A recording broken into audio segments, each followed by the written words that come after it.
ఇప్పుడు నేను చెప్పబోయేటువంటి లక్షణాలు ఎవరి కుటుంబంలోనైతే ఉంటాయో అవి జాతకంతో సంబంధం లేకుండానే ఆ లక్షణాలను బట్టి పితృశాపము లేదా పితృదోషం ఉందని తెలుసుకోవచ్చు. అంటే ఈ పితృదోషము పితృశాపం అనేటువంటిది చాలామంది అనుకుంటుంటారు, తండ్రి ఏమన్నా శాపం పెట్టాడేమో, తాత ఏమన్నా శాపం పెట్టాడేమో అనుకుంటారు. మనకు ఒక్కటే మన అదృష్టము ప్లస్ మన యొక్క దురదృష్టం తెలుగు వాళ్ళుగా. ఎందుకంటే తెలుగులో ఉండే పదాలన్నీ కూడా సంస్కృతంతో సమానంగా ఉంటాయి. పితృ అనంటే తెలుగులో అర్థము తండ్రి అని అర్థం, కానీ సంస్కృతంలో గతించిన వాళ్ళు అని కూడా అర్థం అమ్మ. అందుకనే పితృదోషము లేదా పితృశాపము అని అంటారు. అంటే గతించిన తరాలలో ఏవైనా దోషాలు గనక ఉన్నట్లయితే అది పితృదోషం లేదా పితృశాపం అని అంటారు. అంటే ఏంటి, తండ్రి వైపు 6 తరాలలో తల్లి వైపు 3 తరాలలో ఏవైనా దుర్మరణాలు ఉన్నట్లయితే అది పితృశాప ప్రభావము అని అంటారు. ఈ దుర్మరణాలంటే ఎలా లెక్కగట్టుకోవాలి మనము అనేటువంటి ఒక విషయాన్ని ఇప్పుడు మనం చక్కగా తెలుసుకుందాం. ఇప్పుడు నేను చెప్పబోయే లిస్టుని వీక్షించేటువంటి ప్రేక్షకులు మిస్ కాకండి. ఇందులో ఏ ఒక్క లైన్ మీరు వినకపోయినా చెప్పాలి అని అంటే చాలా మటుకు మంచి విషయ జ్ఞానాన్ని మీరు కోల్పోతారని చెప్పవచ్చు. చక్కగా జాగ్రత్తగా వినండి. మనకు లేదా మన కుటుంబంలో పితృశాపం ఉందని ఈ విధంగా తెలుసుకోవచ్చు. ఎటువంటి లక్షణాలు? పిల్లల వివాహ ప్రయత్నాలలో తరచూ ఆటంకాలు ఎదురవుతున్నా, అలాగే 40 ఏళ్ళు వచ్చిన ఆడపిల్లలకు కానీ మగపిల్లలకి కానీ వివాహాలు కాలేకుండా ఉన్నా ఆ కుటుంబంలో పితృశాపం ఉన్నట్టు. అలాగే పెళ్ళవుతుంది కానీ సంతానం కలగకుండా ఇబ్బంది పడుతుంటుంటారు. పుష్కర కాలం దాటిందండి, 12 ఏళ్ళు అయిందండి పెళ్ళై, 10 ఏళ్ళు అయిందండి, సంతానం లేదండి, డాక్టర్ల చుట్టూ చూపించాం, సంతాన సాఫల్య కేంద్రాలకు వెళ్ళాం, ఇద్దరి యొక్క శరీరాలు చెక్ చేసిన తర్వాత డయాగ్నోస్ చేసిన తర్వాత ఏ తప్పు లేదు, చక్కగా ఆనందంగా జీవించండి, సంతోషంగా ఉండండి, మీకు సంతానం కలుగుతుందని చెప్పి పంపిస్తారు. కొంతమంది IVF treatment, IUF treatment, HUF treatment అని చెప్పేసి కొన్ని ఉంటాయి.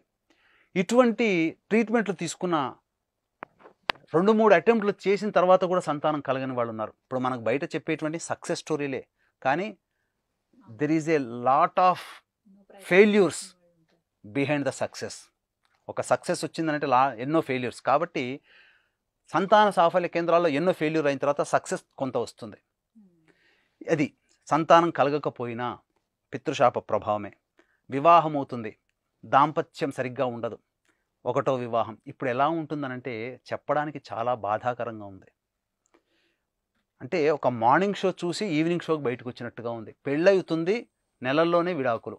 అంటే ఈ సమాజంలో 1వ వివాహము, 2వ వివాహము, 3వ, నేను 4వ వివాహం కోసం కూడా ఇబ్బంది పడేటువంటి వ్యక్తుల్ని నేను చూశాను, అబ్బాయిల్లో అమ్మాయిల్లో.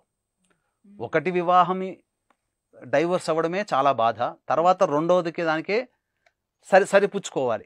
కానీ 2, 3, 4 వివాహం అయి కూడా 5వ వివాహం, 4వ వివాహాల కోసం ఎదురు చూసే వాళ్ళు కూడా ఉన్నారు. ఇటువంటివి సంఘటనలు మీ కుటుంబంలో జరిగినా మీ ఇంట్లో పితృశాపం ఉన్నట్టే లెక్క. మీ కుటుంబంపై తరచూ చెడు దృష్టి తగిలినా, లేదా చేతబడులు చేశారు, ప్రయోగాలు చేశారని చెప్పి మీరు భావించినా, ఎందుకనంటే కుటుంబంలో సరైనటువంటి స్థితి ఉండదు, అటువంటిది ఉన్నా ఖచ్చితంగా పితృశాప ప్రభావం ఉన్నట్టే లెక్క. పితృశాప ప్రభావం ఉన్నటువంటి వాటికి తొందరగా ఈ చెడు దృష్టి అనేటువంటిది తగులుతుంది. తర్వాత షుగర్ ఎక్కువగా అయిపోయి అవయవాలు చెడిపోయినా, లేదా షుగర్, లివర్, కిడ్నీ సంబంధమై క్యాన్సర్ సంబంధమైనటువంటి రోగాలతో బాధపడుతున్నా, తరచూ అనారోగ్య సమస్యలు వస్తున్నా, ఇది పితృశాప ప్రభావం ఉంటేనే ఆ విధంగా జరుగుతాయి. కుటుంబ సభ్యులు తరచూ యాక్సిడెంట్లకు గురవుతున్నా, బాగానే ఉంటుంది, మంచి డ్రైవర్ అండి మా అబ్బాయి, మా వారు చాలా చేస్తారు, కానీ ఎందుకో ఈ మధ్య ఎక్కువగా దెబ్బలు తాకించుకుంటున్నారని అంటుంటారు. ఆ విధంగా ఉన్న పితృశాప ప్రభావం ఉన్నట్టే లెక్క. ఇక్కడ ఒక విషయం చెప్తున్నానండి, వీక్షించేటువంటి ప్రేక్షకుల్లో ఆడపిల్లలు ఏమాత్రం కూడా చిన్నబుచ్చుకోకండి. ఇది ఈ మాట శాస్త్రంలోనే ఉంది. ఆడపిల్లలే ఉండి పురుష సంతానం లేకపోయినా అది పితృశాపమే. అందుకే ఎవరైనా నొచ్చుకుంటే క్షమించండి, ఆడపిల్లలు ఉండడం తప్పు కాదండి. ఎందుకనంటే శాస్త్ర ప్రకారం ఆడపిల్లలు కలిగిన తర్వాత ఎవరో ఒక అయ్య చేతిలో ఏదో ఒక గోత్రానికి మనం వివాహం చేసి పంపించాల్సిందే. మీ ఇంట్లో ఆడపిల్లల తర్వాత మగ సంతానం ఉంటే మీ ఇంటిని కొనసాగిస్తారు, అంటే మళ్ళీ భవిష్యత్తు ఉంటుంది మీ కుటుంబంలో తర్వాత. అని ఆడపిల్లలు ఉండడం తప్పని నేను చెప్పట్లేదు. ఆడపిల్లలే ఉండి పురుష సంతానం లేకపోయినా అది పితృశాప ప్రభావం ఉంటేనే. చాలామంది ఇప్పుడు ఉన్నటువంటి కుటుంబాల్లో ఆడపిల్లలు 2-3 ఆడపిల్లలు ఉంటారు, పురుష సంతానం ఉండదు. ఖచ్చితంగా పితృశాప ప్రభావం ఉంటుంది.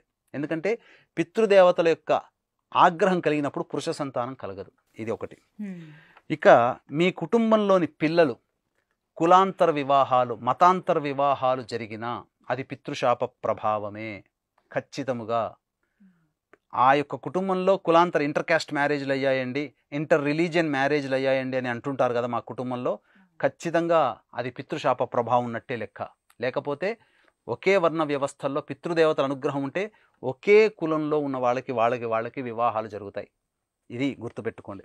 ఇక కుటుంబంలోని వ్యక్తులు మద్యం, మత్తు పదార్థాలు వంటి వాటికి, జూదం లాంటి వ్యసనాలకి గురైన పిల్లలు బెట్టింగ్లకని చెప్పి డబ్బులు తగిలేస్తుంటారు. భర్త ఒక కుటుంబంలో ఒక 1000 రూపాయలు సంపాదించారనుకోండి, ఎటువంటి దురలవాట్లు లేకపోతే ఆ ఇంటికి 1000 రూపాయలు ఇంట్లో చేరుతాయి. దురలవాట్లు, మద్యం తాగే అలవాట్లు, చీట్ల పేకాలు ఆగే అలవాట్లు ఉన్నాయనుకోండి, ఆ 1000 రూపాయల్లో 500 పోతాయి, 500 ఇంటికి వస్తాయి. అంటే కుటుంబంలో ఎదుగుదల ఉండదు కదా. ఇటువంటి దుర్వ్యసనాలకి బలైనటువంటి వ్యక్తులు మీ కుటుంబంలో ఉన్నా అది పితృశాప ప్రభావమే. మతిస్థిమితం లేని సంతానం కలిగిన, శారీరక లోపాలతో సంతానం ఉన్నా అది పితృశాప ప్రభావమే. పితృదేవతల యొక్క ఆగ్రహం కలిగినప్పుడు శారీరక లోపాలతో, మానసికమైనటువంటి వైకల్యములతో సంతానం కలుగుతుంది.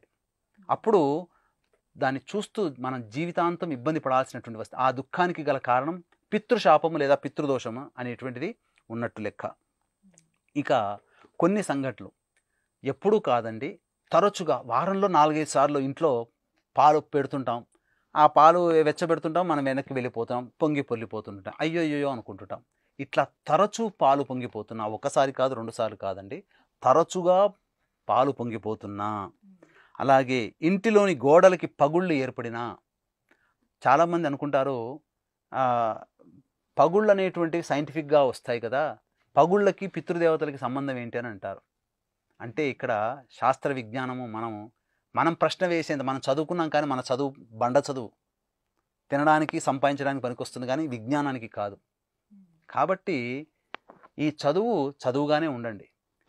ఇంట్లో బ్రేక్స్ అనేటువంటివి జరిగి తరచూ క్రాక్స్ ఏర్పడి అందులోంచి నీళ్లు కారుతూ ఉన్నా, అలాగే పైపుల నుంచి, నల్లాల నుంచి ఎంత కొత్త పైపుల నల్లాలు పెట్టినా మళ్ళీ చుక్కగా ధారగా నీళ్లు లీకేజ్ అవుతున్నా ఆ ఇంట్లో పితృశాపం ఉన్నట్టు లెక్క. కుటుంబ సభ్యుల మధ్య సఖ్యత లేకపోవడం, సోదరీమణుల విభేదాలు ఏర్పడడం. ఓ కుటుంబంలో 4 ఉంటారండి ఉదాహరణకి, 4కి ఎవరికి వారే యమునా తీరే అన్నట్టుంటారు. ఎవరి మాట ఎవరు పట్టించుకోవడం పక్కకు పెట్టండి, పట్టించుకుంటే సఖ్యత ఉన్నట్టు, కానీ వినరు. అందరిది తలా ఒక దారి. ఎగ్జాంపుల్ చెప్తాను, తిరుపతి పోదామని అంటారు, అనుకుని డిసైడ్ అవుతారు ఫ్యామిలీ.